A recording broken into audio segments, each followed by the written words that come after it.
మనం వెళ్ళాలనుకుంటే కుదరదు, ఆయన దర్శనం ఇవ్వాలనుకుంటేనే కుదురుతుంది. ఎంతోమంది వెళ్ళి దర్శనం కాకుండా కూడా తిరిగి వచ్చి ఉంటారు.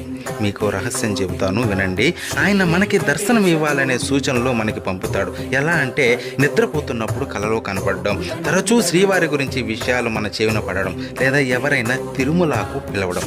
ఈ విధమైన సంకేతాలు కనబడితే వెంటనే బయలుదేరండి కొండకి.